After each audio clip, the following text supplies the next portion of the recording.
नमस्कार। तो आज का हमारा विषय रहेगा द्विगु समास। मैंने आपको अपने लास्ट वीडियो में समास किसे कहते हैं, समास के प्रकार, उसमें से तत्पुरुष समास, अव्ययभाव समास, कर्मधारय समास और बहुव्रीहि समास, इन सबसे परिचित करवाया था। तो आज का विषय है द्विगु समास। तो चलिए सबसे पहले मैं आपको इसकी परिभाषा से ही अवगत कराती हूँ। वह समास जिसका पहला पद आप जैसे जानते हैं कि जिसे हम पूर्व पद कहते हैं, पूर्व पद को ही पहला पद कहा जाता है। संख्यावाचक होता है संख्या को बताने वाला। संख्या को वाचक मीन्स होता है बताने वाला। वह समास जिसका पूर्व पद संख्यावाचक विशेषण अर्थात संज्ञा व सर्वनाम शब्दों की जो विशेषता बताते हैं होता है, तथा समस्त पद समाहार या समूह, दोनों का मतलब एक ही होता है। किसी भी चीज को अलग अलग करके ना गिनवाना, उसे एक समूह में बताना। जैसे चाबी का गुच्छा, अंगूर का गुच्छा का बोध कराता है, उसे द्विगु समास कहते हैं। फिर भी मैं एक बार आप लोगों की सहायता के लिए दोबारा से ये परिभाषा को अच्छे से समझाती हूँ। वह समास जिसका पूर्व पद पहला पद संख्यावाचक, इसका द्विगु समास में पूर्व पद जो होता है वो संख्यावाचक होना जरूरी है। विशेषण मैंने आपको भी बताया था, वे शब्द जो संज्ञा और सर्वनाम की विशेषता बताते हैं होता है, तथा समस्त पद समाहार या समूह का बोध कराता है। जब वो पूरा समस्त पद बन जाता है और वो पूरे एक समूह का बोध कराता है, उसको हम द्विगु समास कहते हैं। तो आइए कुछ उदाहरण के माध्यम से हम जानेंगे कि यहाँ पर हमारा द्विगु समास कैसे है। सबसे पहला है हमारा नवरात्र। नव यानी कि 9, रात्र मीन्स रात्रियों का समूह। आप यहाँ पर विशेष ध्यान दे सकते हैं। यहाँ पर 1 2 3 4 ऐसे अलग अलग ना गिनवा करके सीधा उन्होंने एक समूह में हमें गिनवाया है। और ये नव, रात्रि की नव के साथ जुड़ने से ये समस्त पद पूरा हमारा विशेषण बन गया है। तो ये हो गया 9 रात्रियों का समूह। नेक्स्ट शताब्दी। शत यानी कि 100, अवधो वर्षों का समूह। 100 वर्षों का समूह।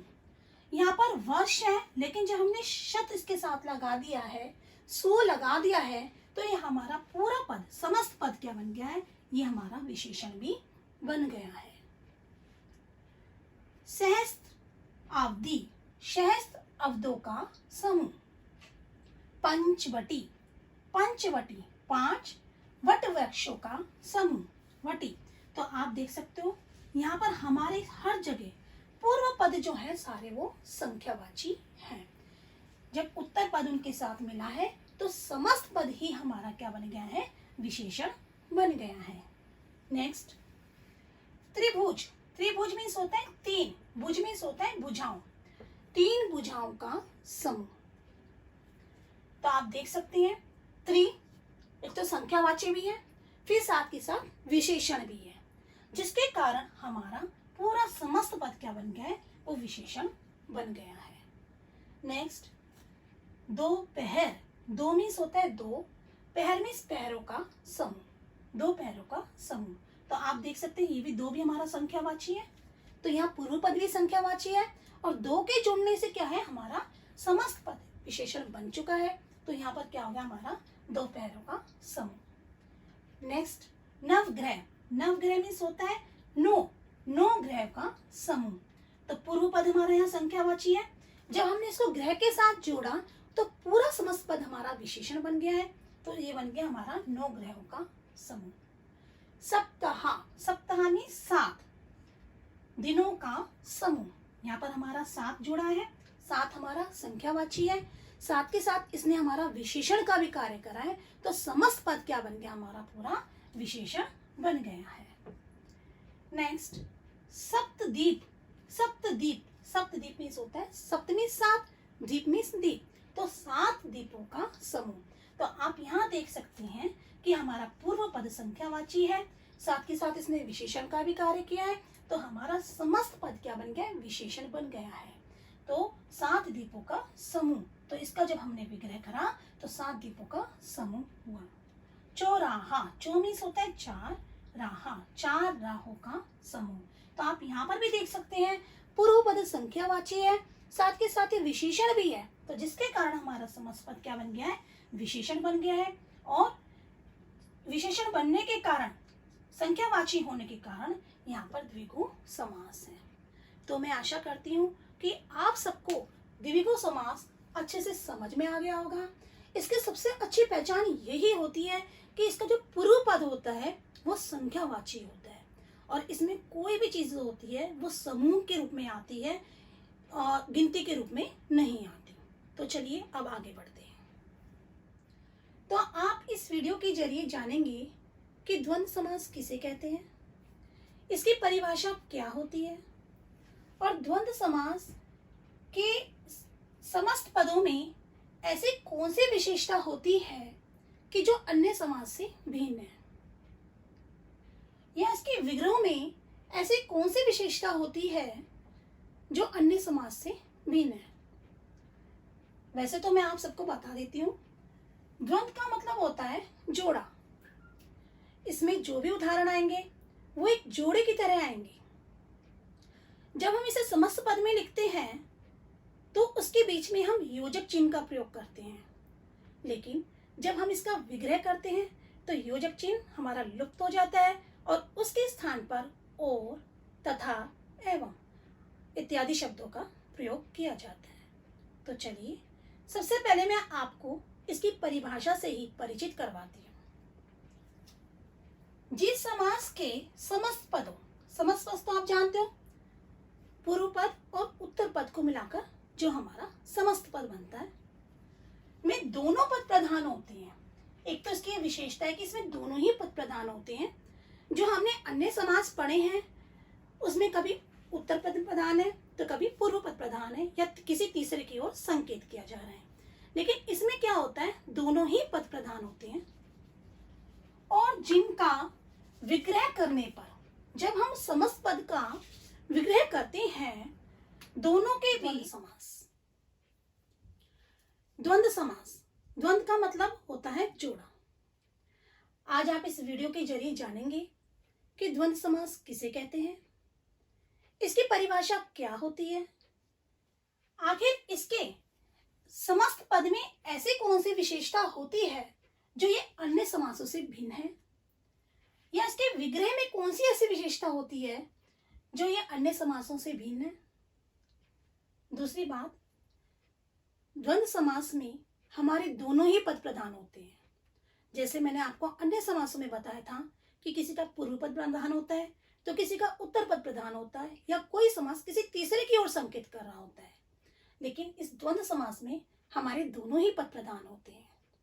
तो आइए मैंने आपकी सहायता के लिए यहाँ पर कुछ उदाहरण लिखे हैं जिनकी सहायता से समस्त पद और विग्रह कैसे होता है।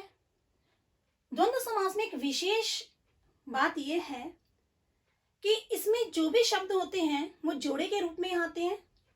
जब हम समस्त पद बनाते हैं तो उसमें योजक चिन्ह का प्रयोग होता है, लेकिन जब हम इसका विग्रह करते हैं तो वो योजक चिन्ह लुप्त हो जाता है, और योजक चिन्ह लुप्त होने के बाद उसके बीच में हमारा और, तथा, एवं ऐसे समुच्चय बोधक शब्दों का प्रयोग होता है।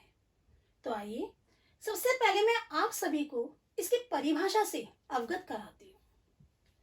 जिस समास के समस्त पदों में दोनों पद प्रधान होते हैं, दोनों पद तो आप जानते हो, पूर्व पद और उत्तर पद। पूर्व पद और उत्तर पद को ही मिलाकर हमारा समस्त पद बनता है, और जिनका विग्रह करने पर दोनों के बीच, जैसे मैंने आपको भी बताया था, जब हम इनका विग्रह करते हैं तो दोनों के बीच में और, तथा, एवं आदि छिपे हुए समुच्चय बोधकों का उल्लेख किया जाता है उन्हें हम द्वंद्व समास कहते हैं। तो आज मैंने आप लोगों की सहायता के लिए कुछ यहाँ पर उदाहरण लिखे हैं जिन्हें समस्त पद और विग्रह के रूप में लिखा गया है। तो आइए मैं आपको समझाती हूँ। जैसे है राम श्याम, राम और श्याम के बीच में हमने योजक चिन्ह का प्रयोग किया है, लेकिन जब हमने इसका विग्रह किया तो बन गया राम और श्याम। यहाँ पर हमारा योजक चिन्ह लुप्त हो गया है और योजक चिन्ह के स्थान पर हमारा और आ गया है। नेक्स्ट आता है माता पिता। आप देख सकते हैं यहाँ पर भी योजक चिन्ह का प्रयोग किया गया है, लेकिन जब हमने इसका विग्रह किया माता और पिता। नेक्स्ट भाई बहन। आप देख सकते हैं यहाँ पर भी योजक चिन्ह का प्रयोग है। जब हमने इसका विग्रह किया तो योजक चिन्ह लुप्त हो गया है और उसकी जगह हमने और का प्रयोग कर दिया है भाई और बहन। देश विदेश, योजक चिन्ह का प्रयोग किया गया है। जब हमने इसका विग्रह किया देश और विदेश। नेक्स्ट खरा खोटा, योजक चिन्ह का प्रयोग किया गया है। जब हमने इसका विग्रह किया खरा और खोटा। लेना देना, योजक चिन्ह का प्रयोग किया गया है। विग्रह करने पर योजक चिन्ह लुप्त हो गया है, उसके स्थान पर और आ गया है।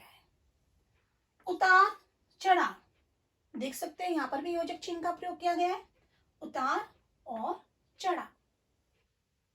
सुख दुख, दोनों के बीच में योजक चिन्ह का प्रयोग किया गया है, लेकिन जैसे ही हमने इसका विग्रह किया सुख और दुख। नर नारी, देख सकते हैं योजक चिन्ह का प्रयोग किया गया है, लेकिन जैसे हमने इसका विग्रह किया नर और नारी। अमीर गरीब, योजक चिन्ह का प्रयोग किया गया है अमीर और गरीब। लेकिन कभी कभी परीक्षा में ऐसा भी होता है कि हमें विग्रह दे दिए जाते हैं कि इसको समस्त पद में बदलिए और बताइए कौन सा समास है। तो आप बहुत आराम से इसका पता लगा सकते हैं, बहुत आसानी से इसका पता लगा सकते हैं कि जहां पर और आता है उसके स्थान पर हमारा योजक चिन्ह लगता है और वो हमारा होता है द्वंद्व समास।